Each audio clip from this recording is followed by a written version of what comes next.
Group میں message کریں سب لوگ آ جائیں میٹنگ میں. بسم اللہ الرحمن الرحیم. ہمارا آج کا سبق ہے نفقۃ الاقرباء. کل بالکل سٹارٹ ہی کیا تھا تو کلاس کا ٹائم ختم ہو گیا تھا، اس لیے آج ہم اس کو شروع سے ابتدا سے پڑھتے ہیں.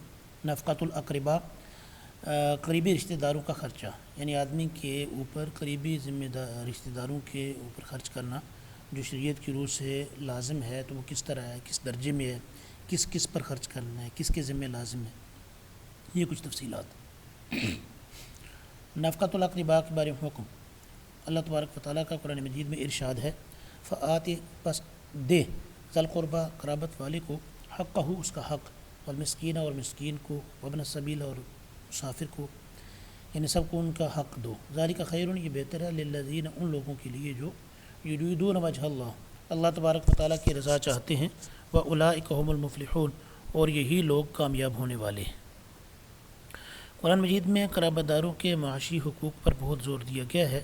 ارشاد ہوتا ہے، کتب علیکم، فرض کیا گیا تم پر، اذا حضر، جب آئے، احدکم الموت، تم میں سے کسی پر موت، ان ترک خیرا، اگر وہ کچھ مال چھوڑ کے جا رہا ہے تو فرض کیا گیا اس پر الوصیت، وصیت کرنا، کس کے لیے؟ للوالدین، والدین کے لیے، والاقربین، اور قریبی رشتہ داروں کے لیے، بالمعروف، دستور کے مطابق، حقا علی المتقین، یہ حق لازم ہے پرہیزگاروں پر.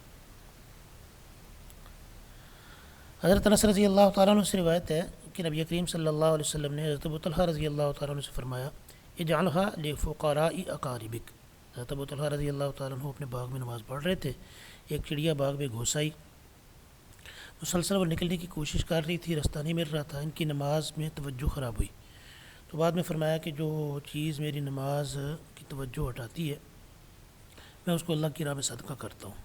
تو آپ صلی اللہ علیہ وسلم نے فرمایا کہ ٹھیک ہے، اگر تم اللہ کی راہ میں خرچ کرنا ہی چاہتے ہو تو اپنے جو رشتہ داروں میں سے ضرورت مند لوگ ہیں ان میں تقسیم کرو. اس سے معلوم ہوا کہ عام محتاجوں سے جو رشتہ دار محتاج ہیں وہ ترجیح کے حقدار ہیں. ایک روایت میں حضرت انس رضی اللہ تعالیٰ عنہ بیان کرتے ہیں کہ نبی کریم صلی اللہ علیہ وسلم نے انہیں فرمایا، یہ باغ اپنے غریب قرابت داروں کو دے دو. تو انہوں نے وہ باغ حضرت حسان اور حضرت ابی بن کعب رضی اللہ عنہما کو دے دیا، جو حضرت انس رضی اللہ تعالیٰ عنہ کی نسبت ان کے زیادہ قریبی تھے. حضرت انس رضی اللہ تعالیٰ عنہ جو تھے حضرت ابو طلحہ کے سوتیلے بیٹے تھے. حضرت ام سلیم رضی اللہ تعالیٰ عنہ کے پہلے خامد سے بیٹے تھے حضرت انس. حضرت ابو طلحہ رضی اللہ تعالیٰ عنہ کے نکاح میں جب ام سلیم آئیں تو انہوں نے حضرت انس رضی اللہ تعالیٰ عنہ کو نبی کریم صلی اللہ علیہ وسلم کی خدمت میں چھوڑا، اور آپ صلی اللہ علیہ وسلم کی خدمت میں پھر یہ 10 سال رہے ہیں. تو حضرت ابو طلحہ کے ساتھ ان کی کوئی قرابت نہیں تھی سوائے اس کے کہ ان کی والدہ حضرت ابو طلحہ رضی اللہ تعالیٰ عنہ کی زوجہ تھی. تو انہوں نے اپنے قرابت داروں میں حضرت حسان اور حضرت ابی بن کعب میں وہ باغ تقسیم کر دیا. قرابت داروں پر خرچ کرنے کا حکم. اللہ تبارک و تعالیٰ کا ارشاد ہے، ذوی القربیٰ، قرابت داروں پہ خرچ کرو. اس سے مراد قرابت دار ہیں. قرابت داروں میں والدین بھی آ جاتے ہیں، بیوی بھی آ جاتی ہے، شوہر، اولاد، دادا دادی، نانا نانی، ماں، باپ کے بھائی یا ماں کے بھائی، بہن اور ان کی اولادیں وغیرہ سبھی شامل ہیں. اللہ تعالیٰ میں بتاتا ہے کہ ہمارے حسن سلوک یعنی انفاق، یعنی خرچ کرنے کے لیے ہمارے اولو الارحام یعنی اقربا، قریبی رشتہ دار دوسرے تمام مومنین اور مہاجرین کے مقابلے میں فوقیت رکھتے ہیں. یعنی قریبی رشتہ دار عام مومنین اور مہاجرین کے مقابلے میں زیادہ حقدار ہمارے خرچ کے وہ ہیں. کتاب اللہ یعنی قرآن کریم کی روح سے عام مومنین اور مہاجرین کی نسبت رشتہ دار ایک دوسرے کے زیادہ حقدار ہیں. البتہ فرمایا اپنے رفیقوں کے ساتھ، ساتھیوں کے ساتھ تم کوئی برائی کرنا چاہو تو کر سکتے ہو. مطلب یہ ہے کہ اللہ تبارک و تعالیٰ نے جو اقربا کے حصے مقرر کر دیے وراثت میں، تو اصل حقدار تو وہ اقربا ہی ہیں. لیکن اگر تم کسی ایسے اپنے ساتھی کے ساتھ کوئی بھلائی کرنا چاہو جو تمہارے وارثوں میں نہیں آتا تو تم 1/3 کے اندر اندر اس کے لیے کوئی وصیت وغیرہ کر سکتے ہو، اپنی زندگی میں کچھ ہدیہ وغیرہ اس کو دے سکتے ہو. حضرت انس بن مالک رضی اللہ تعالیٰ عنہ سے روایت ہے کہ حضرت محمد رسول اللہ خاتم النبیین صلی اللہ علیہ وعلیٰ آلہ وصحبہ وسلم نے فرمایا، جو شخص یہ چاہتا ہو کہ اس کے رزق میں فراخی کی جائے، یا یہاں پہ ترجمے میں ہے لیکن میرے خیال ہے اصل حدیث میں او کی بجائے واؤ کے الفاظ ہیں، اور اس کی عمر دراز کی جائے، تو اس کو چاہیے کہ وہ صلہ رحمی کرے، یعنی رشتہ داروں کے ساتھ اچھا سلوک کرے. رحم سے مراد رشتہ داری، صلہ کا معنی ملانا، رشتہ داریوں کو ملائے. نبی کریم صلی اللہ علیہ وعلیٰ آلہ وصحبہ وسلم کی زوج محترمہ میمونہ رضی اللہ تعالیٰ عنہ بیان کرتی ہیں کہ میری ایک کنیز تھی، بس میں نے اسے آزاد کر دیا۔ آپ صلی اللہ علیہ وعلیٰ آلہ وصحبہ وسلم میرے پاس تشریف لائے تو میں نے انہیں اس کے متعلق بتایا۔ بس آپ صلی اللہ علیہ وسلم نے فرمایا اللہ تعالیٰ تمہیں اجر و ثواب عطا کرے، یعنی آزاد کیا اچھا کیا، اگر تم اسے اپنے ماموں کو دے دیتی تو تمہارے لیے اجر عظیم ہوتا۔ مطلب یہ ہے کہ غلام کو آزاد کرنا اچھی چیز ہے، لیکن صلہ رحمی شاید ماموں جو ہوں گے ان کو شاید زیادہ ضرورت ہوگی خادمہ کی یا خادم کی، تو آپ نے اس موقع کی مناسبت سے فرمایا کہ اگر تم ان کو دے دیتی تو یہ زیادہ بڑا اجر ملتا تمہیں۔ حضرت ابو ہریرہ رضی اللہ تعالیٰ عنہ بیان کرتے ہیں کہ نبی کریم صلی اللہ علیہ وعلیٰ آلہ وصحبہ وسلم نے صدقہ کا حکم فرمایا تو ایک شخص نے عرض کیا کہ اللہ کے رسول میرے پاس 1 دینار ہے۔ آپ صلی اللہ علیہ وسلم نے فرمایا اپنی ذات پر خرچ کر۔ اس نے کہا میرے پاس 1 اور دینار ہے۔ آپ صلی اللہ علیہ وسلم نے ارشاد فرمایا اپنے بیٹے پر خرچ کر۔ اس نے کہا میرے پاس 1 اور دینار ہے۔ آپ نے فرمایا اپنی بیوی پر خرچ کر۔ اس نے کہا میرے پاس 1 اور بھی ہے۔ آپ صلی اللہ علیہ وسلم نے ارشاد فرمایا اسے اپنے خادم پر خرچ کر۔ اس نے کہا میرے پاس 1 اور بھی ہے۔ آپ نے فرمایا تو زیادہ جانتا ہے کہ کہاں خرچ کرنا ہے، یعنی یہ درجہ بدرجہ آپ صلی اللہ علیہ وسلم نے حقدار بتا دیے کہ کون کب حقدار ہے۔ آل و عیال پر خرچ کرنے کا حکم۔ اللہ تعالیٰ نے عورتوں پر خواہ وہ بیوی ہو یا بیوہ جس کا خاوند فوت ہو گیا یا مطلقہ طلاق یافتہ، سب پر مال خرچ کرنے کی تلقین کی ہے۔ بیوی پر خرچ کرنا تو فرض ہے، جیسے کہ اللہ تعالیٰ کا حکم ہے ان کے ساتھ بھلے طریقے سے زندگی بسر کرو۔ ایک حدیث کے مطابق نبی کریم صلی اللہ علیہ وسلم نے مسلمانوں کو حکم دیا ہے کہ وہ جو کھائیں وہی اپنی بیویوں کو بھی کھلائیں، اور جو پہنیں ویسا ہی اپنی بیویوں کو بھی پہنائیں، یعنی اسی معیار کا لباس۔ ایک اور حدیث کے مطابق جو لقمہ بھی کوئی شوہر اپنی بیوی کو اللہ تعالیٰ کی رضا کی خاطر کھلاتا ہے وہ صدقہ ہے۔ اسی طرح شوہر کی وراثت میں بیوہ کو حصہ دیا جانا بھی فریضہ ہے۔ جاہلیت کے زمانے میں عرب کے لوگ ہر وقت جنگجویانہ زندگی بسر کرتے تھے۔ لڑکے جنگ میں ان کے لیے قوت کا باعث تھے، جبکہ وہ لڑکیوں کو اپنے لیے کمزوری سمجھتے تھے۔ یہ لڑکے حفاظت کا ذریعہ ہوتے تھے اور لڑکیوں کی حفاظت کرنی پڑتی تھی، اسی خوف سے وہ لڑکیوں کو زندہ درگور کر دیا کرتے تھے۔ یہ اور کچھ اور وجوہات وہ انہوں نے بہانے گھڑے ہوئے تھے۔ اللہ تعالیٰ نے لوگوں کو اس قتل سے منع کیا اور ان کو بتایا کہ اللہ جب انہیں رزق دے رہا ہے تو اولاد کے پیدا کرنے پر وہ انہیں بھی ضرور رزق عطا کرے گا، یعنی تمہیں کوئی مسئلہ نہیں ہونا چاہیے۔ جس طرح تمہیں اللہ رزق دیتا ہے اولاد بھی اپنے مقدر کا رزق اللہ کی طرف سے لے کے آئے گی۔ اس کا ایک معنی یہ بھی ہے کہ والدین کو جو رزق ملتا ہے اس میں اولاد کا حصہ بھی ہے جو ان پر خرچ ہونا چاہیے۔ اپنی اولاد کو افلاس یعنی غربت کے اندیشے سے قتل نہ کرو، ہم انہیں بھی رزق دیں گے اور تمہیں بھی۔ لا تقتلوا اولادکم خشیۃ املاق نحن نرزقهم وإیاکم۔ نفقۃ الاقرباء کا وجوب، یعنی قریبی رشتہ داروں پر خرچ کرنا واجب ہے۔ کیسے؟ اصول و فروع کے علاوہ دیگر اقرباء کے بھی نفقہ کا وجوب اقارب یعنی حاشیہ برداران اور ذوی الارحام، ذوی الارحام جو سگے رشتہ دار ہیں، حاشیہ برداران جو ان کے ساتھ دائیں بائیں سے رشتہ داری میں جڑتے ہیں، جیسے بھائی، ماموں، چچے، بھتیجے، پھوپھی اور خالائیں، ان کا نفقہ واجب ہوتا ہے۔ فرمان باری تعالیٰ ہے وآت ذی القربى حقہ، قریبی رشتہ دار کو اس کا حق دو۔ ایک اور مقام پہ ارشاد فرمایا وَاعْبُدُوا اللَّهَ، اللہ کی عبادت کرو، وَلَا تُشْرِكُوا بِهِ شَيْئًا، اور اس کے ساتھ کسی کو شریک نہ ٹھہراؤ، کسی شے کو بھی۔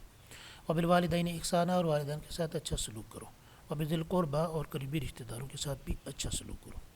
نبی کریم صلی اللہ علیہ وعلیٰ آلہ وصحبہ وسلم کا ارشاد ہے عطا کرنے والا ہاتھ اوپر والا ہوتا ہے، اور جن لوگوں کا خرچہ تمہارے اوپر واجب ہے ان سے خرچے کی ابتدا کرو، یعنی لینے کی بجائے دینا سیکھو، اور جن کا خرچہ تم پر واجب ہے پہلے ان پر خرچ کرو، یعنی اپنی ماں، اپنے باپ، اپنے بھائی، اپنی بہن، اور پھر درجہ بدرجہ قرابت دار کو خرچہ دو۔ ایک شخص نے عرض کی اے اللہ کے رسول صلی اللہ علیہ وسلم میں کس کے ساتھ حسن سلوک کروں؟ آپ صلی اللہ علیہ وسلم نے ارشاد فرمایا اپنی ماں کے ساتھ حسن سلوک کرو، اپنے باپ کے ساتھ حسن سلوک کرو، اپنی بہن کے ساتھ، اپنے بھائی کے ساتھ، اور اپنے غلام کے ساتھ۔ یہ حسن سلوک حق واجب ہے اور صلہ رحمی ہے۔ یہ آیات اور احادیث اس بات پر دلالت کرتی ہیں کہ قریبی رشتہ دار جو کسب اور کمائی سے قاصر ہو اس کا نفقہ واجب ہے۔ فقہا کی 3 آراء۔ پہلی رائے حنفیہ کی رائے ہے کہ ہر ذی رحم محرم کا نفقہ واجب ہے، جیسے چچا، بھائی، بھتیجا، پھوپھی، خالہ، ماموں ذوی الارحام کے علاوہ کسی اور کا نفقہ واجب نہیں، جیسے چچا زاد بھائی، چچا زاد بہن، اس طرح محرم جو ذی رحم نہ ہو جیسے رضاعی بھائی، دودھ شریک بھائی، اس کا نفقہ بھی واجب نہیں ہے۔ یہ حنفیہ کی رائے امام حنیفہ رحمۃ اللہ علیہ کے اسکول آف تھاٹ کی۔ دوم، حنابلہ کا مذہب یعنی امام احمد بن حنبل رحمۃ اللہ علیہ کا جو اسکول آف تھاٹ ہے ان کا مذہب، یعنی انہوں نے اس بات کی حقیقت تک پہنچنے کے لیے جو راستہ چنا، جو موقف اپنایا، ہر قریبی وارث کے لیے نفقہ واجب ہے، خواہ قریبی ذوی الفروز میں سے ہو یا عصبات میں سے، جیسے حقیقی بھائی، ذوی الفروز جن کے حصے شریعت نے مقرر کر دیے ہیں، فروز فریضہ کی جمع ہے، فریضہ سے مراد یہاں پہ وراثت میں سے مقرر شدہ حصہ ہے۔ ذوی الفروز وہ رشتہ دار جن کے حصے شریعت نے وراثت کے اندر پہلے سے طے کر دیے، ان سے پھر بچ جائے تو پھر رشتہ داری کی بنا پہ جو آدمی ذوی الفروز کے علاوہ باقی مال لیتا ہے اس کو عصبہ کہتے ہیں، اور عصبہ کی جمع اسبات، جیسے حقیقی بھائی، باپ شریک بھائی، ماں شریک بھائی، چچا، چچا زاد بھائی، جبکہ ذوی الارحام جو ہیں ان کا نفقہ واجب نہیں، جیسے چچا زاد بہن، ماموں، خالہ، پھوپھی، یہ لوگ نہ ذوی الفروز میں شامل ہیں نہ عصبات میں۔ یہ رائے چل رہی ہے حنابلہ کی۔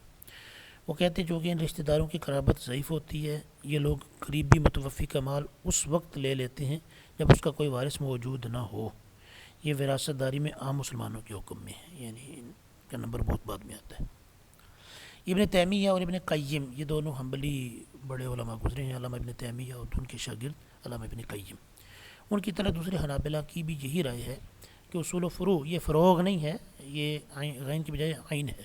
اصول و فروع، اصول اصل جڑ بنیادیں اپنے آبا و اجداد، فروع فرع کی جمع ہے، شاخ فروع شاخیں یعنی آدمی کی اولاد وغیرہ، ان کے علاوہ جو بھی قریبی رشتہ داری ہو بشرطے کہ وارث ہو تو اس کا نفقہ واجب ہے۔ چنانچہ ذوی الارحام جیسے پھوپھی، خالہ، ماموں کا نفقہ واجب ہے، کیونکہ فرمان باری تعالیٰ ہے وعلی الوارث مثل ذلک، یعنی جو بندہ وارث بنتا ہے جس طرح اس کا وراثت میں حصہ ہے، ایسے ہی فرمایا کہ اگر بچے کو دودھ پلانے کی ذمہ داری ہے، باپ نہیں ہے، تو پھر وراثت میں جو بندہ جس درجے کا حصہ دار ہے اسی درجے میں اس نے اس وقت بچے پر اس کی پرورش میں خرچہ بھی کرنا ہے۔ یہ بات پہلے کافی باری مرتبہ کلاس میں تفصیل سے ہو چکی ہے۔ آیت میں وارث پر نفقہ واجب قرار دیا گیا۔ تیسری رائے، مالکی اور شافعیہ کا مذہب ہے ان دونوں مذاہب کے نزدیک والدین اور اولاد کے علاوہ دوسرے اقرباء جیسے بھائی، چچے وغیرہ کا نفقہ واجب نہیں، کیونکہ شریعت میں والدین اور اولاد کا نفقہ واجب قرار دیا گیا ہے۔ والدین اور اولاد کے علاوہ بقیہ رشتہ دار سلسلہ ولادت کی کڑی میں نہیں آتے، یعنی آدمی کی جڑیں اور آدمی کی شاخیں بس انہی کا نفقہ واجب، دیگر نہیں۔ مالکی اور شافعیہ کا یہ موقف ہے، اس لیے ان کے لیے وجوب نفقہ کا حکم بھی نہیں ہوگا۔ یہ تو تھا کس کس کا نفقہ واجب ہے۔ اب نفقۃ الاقرباء کے وجوب کی شرائط، یعنی کب واجب ہے، کون کون سی شرطیں پائی جائیں تو پھر نفقہ دینا ہے۔ حاشیہ برداران اور ذوی الارحام کے لیے نفقہ واجب نہیں، ہاں البتہ اگر قاضی ان میں سے کسی قرابت دار پر خرچ کرنے کا حکم دے، یا منفق اور منفق علیہ، جس نے خرچ کرنا ہے اور جس پر خرچ کرنا ہے آپس میں رضامند ہو جائیں، تو پھر ان لوگوں کے لیے نفقہ ثابت ہوگا۔ بغیر قاضی کے حکم اور رضامندی کے قرابت دار نفقہ لینے کا حق نہیں رکھتا، برخلاف بیوی، اولاد اور والدین کے، چنانچہ یہ تینوں قاضی کے حکم اور باہمی رضامندی سے قبل اپنا نفقہ لے سکتے ہیں۔ حاشیہ برداران اور ذوی الارحام کو نفقہ مدت گزر جانے سے ساقط ہو جاتا ہے، کیونکہ نفقہ حاجت کی کفایت کے لیے واجب ہوا ہے اور مالداری کے ہوتے ہوئے واجب نہیں ہوتا، ہاں البتہ اگر قاضی قرضہ لینے کی اجازت دے دے۔ حنفیہ کے نزدیک مذکورہ بالا اقرباء کی وجوب نفقہ کی شرائط ہیں، یعنی یہ اوپر چیزیں گزری ہیں۔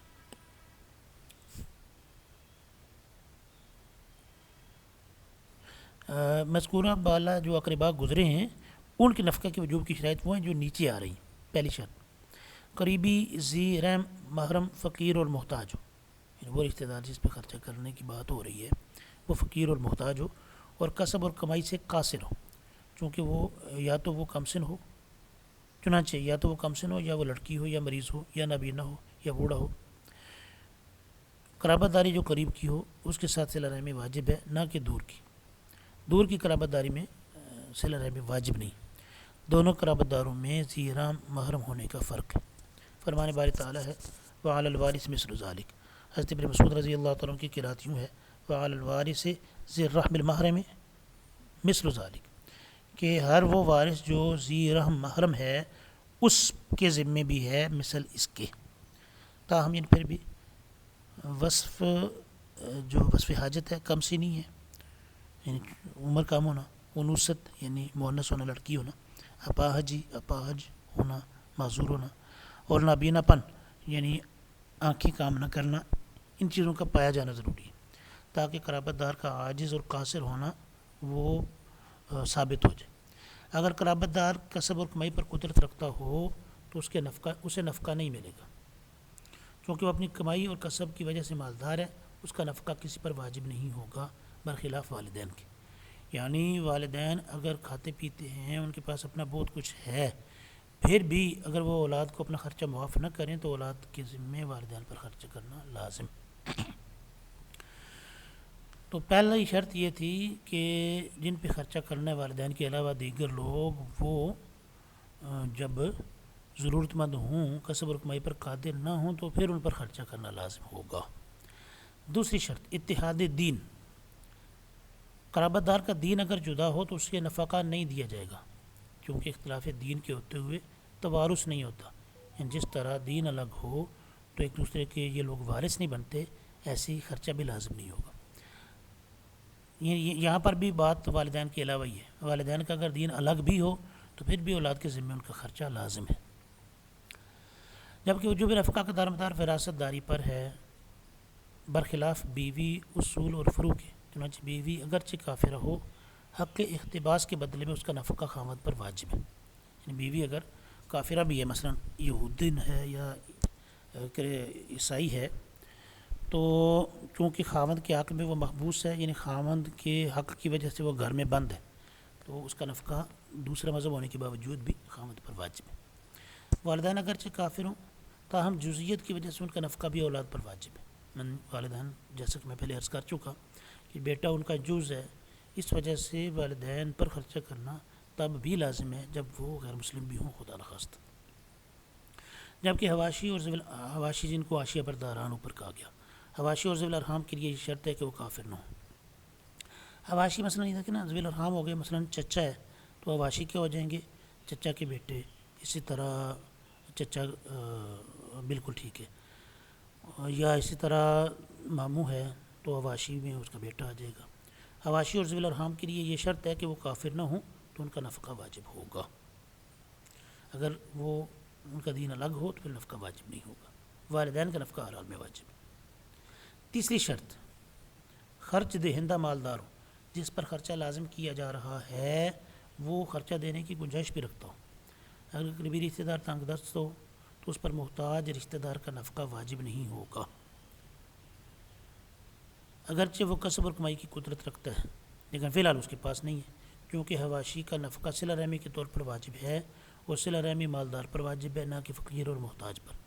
مالدار کون ہے اور مالداری کی حد کیا ہے، سو اس میں صاحبین کا اختلاف ہے۔ صاحبین یعنی امام حنیفہ رحمۃ اللہ علیہ کے دونوں جلیل القدر شاگرد، امام ابو یوسف رحمۃ اللہ علیہ اور امام محمد رحمۃ اللہ علیہ، چونکہ یہ آپس میں ساتھی تھے امام حنیفہ رحمۃ اللہ علیہ کی شاگردی میں، تو ان کو صاحبین کہتے ہیں۔ امام ابو یوسف رحمۃ اللہ علیہ کہتے ہیں مالدار وہ شخص ہے جو نصاب زکوٰۃ کا مالک ہو، اور زکوٰۃ کا نصاب 20 مسکال یا 20 دینار سونا ہے، اس کا وزن ہوتا تھا 7.5 تولے، یا 200 درہم چاندی ہے، اس کا وزن ہوتا تھا 52.5 تولے۔ چونکہ شریعت نے جس مالدار کا اعتبار کیا ہے وہ مالک نصاب ہے، اور اسی پر زکوٰۃ صدقہ واجب ہے، اسی پر صلہ رحمی اور ذی رحم محرم کا نفقہ واجب ہے۔ اگر آدمی صاحب نصاب نہیں ہے تو اس پر عام رشتہ داروں کا نفقہ واجب نہیں ہے۔ امام محمد رحمۃ اللہ علیہ کہتے ہیں مالدار وہ شخص ہے جس کے پاس ایک مہینے کا نفقہ یعنی خرچہ موجود ہو، اور اس کے پاس ایک ماہ کے خرچے سے فالتو مال موجود ہو، کیونکہ کفایت سے زائد مال مالداری ہے۔ کفایت یعنی ضرورت پوری کرنے کی حد تک جو مال ہے وہ تو ہوگا ضرورت پوری کرنے کی حد تک، اس سے زائد جو ہے وہ مالداری میں شمار ہوگا، اور ضرورت کیا ہے کہ ایک مہینے کا خرچہ بندے کے پاس موجود ہو، اس سے فالتو وہ مالداری میں آئے گا۔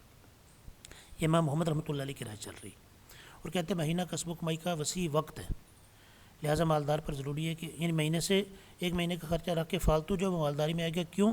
اس لیے کہ اس کو اگر یہ خرچ بھی کر دیتا ہے تو اس کے پاس پورا مہینہ پڑا ہے اگلے مہینے کے واسطے کمانے کے لیے، لہٰذا مالدار پر ضروری ہے کہ وہ زائد مال اپنے قرابت داروں پر صرف کرے۔ علامہ کاسانی رحمۃ اللہ علیہ کہتے ہیں امام محمد رحمۃ اللہ علیہ کا قول راجح ہے، یعنی قابل ترجیح ہے، چونکہ جب انسان کے پاس دائمی کسب و کمائی کی صورت موجود ہو تو وہ محتاج نہیں ہوتا. جو مال کفایت سے زائد ہو وہ فاضل یعنی زائد از ضرورت مال ہوتا ہے. تاہم یعنی پھر بھی نصاب زکوٰۃ کا اعتبار نہیں امام محمد کے نزدیک، کیونکہ نصاب کا اعتبار تو حقوق اللہ جو کہ مال میں ہوں ان میں کیا گیا، یعنی زکوٰۃ وغیرہ میں، جبکہ نفقہ تو بندے کا کہ اس میں نصاب کے اعتبار کرنے کا کوئی معنی نہیں. یعنی اگر کوئی صاحب نصاب نہیں ہے پھر بھی ایک مہینے کے خرچے سے فالتو اس کے پاس کچھ ہے تو رشتہ داروں پر خرچ کرنے اس پر واجب ہوگا. یعنی اس میں نصاب نہیں دیکھا جائے گا بلکہ اس میں یہ دیکھا جائے گا کہ ادائیگی کے امکان کہاں تک ہے، یعنی یہ نفقہ ادا کرنا اس کے لیے کس درجے میں ممکن ہے. آج کے لیے اتنا کافی ہے جی. انشاءاللہ اقارب کا نفقہ کس پر واجب ہے یہ انشاءاللہ کل سے پڑھنا شروع کریں گے. السلام علیکم ورحمۃ اللہ وبرکاتہ. جی جی سر اٹینڈنس ہاں جی اٹینڈنس جو ہے وہ جی آر لے لیں اسکرین شاٹ اور مجھے بھیج دیں. جی جی بتائیں. سر ایک دو کا میننگ پوچھنا ہے. جی جی یہ ذی رحم محرم یہ کون سے ہوتے ہیں؟ ذی رحم محرم تو میں نے عرض کر دیا نا کہ آدمی کے قریبی رشتہ دار، مثلا چچا ہے، ماموں ہے، خالہ ہے، پھوپھی ہے، یہ ذی رحم محرم ہے. اور حق کے احتباس کا معنی ہے کہ حبس کا حق. حبس کا معنی ہوتا ہے بند رکھنا. حق احتباس کا مطلب ہے کہ خاوند یہ حق رکھتا ہے کہ بیوی کو گھر میں بند رکھے. بند رکھنے کا مطلب یہ ہے کہ بیوی کو پابند کرے کہ تم گھر میں رہو. اس کو کہتے ہیں حق احتباس. تو چونکہ خاوند بیوی کو گھر میں پابند رکھتا ہے کہ بھئی تم گھر میں رہو، اس وجہ سے بیوی کہیں کمانے کے لیے نہیں جا سکتی. اس وجہ سے بیوی اگر مالدار بھی ہے، بیوی اگر کسی اور دین پر بھی ہے، پھر بھی خاوند پر اس کا خرچہ واجب ہے.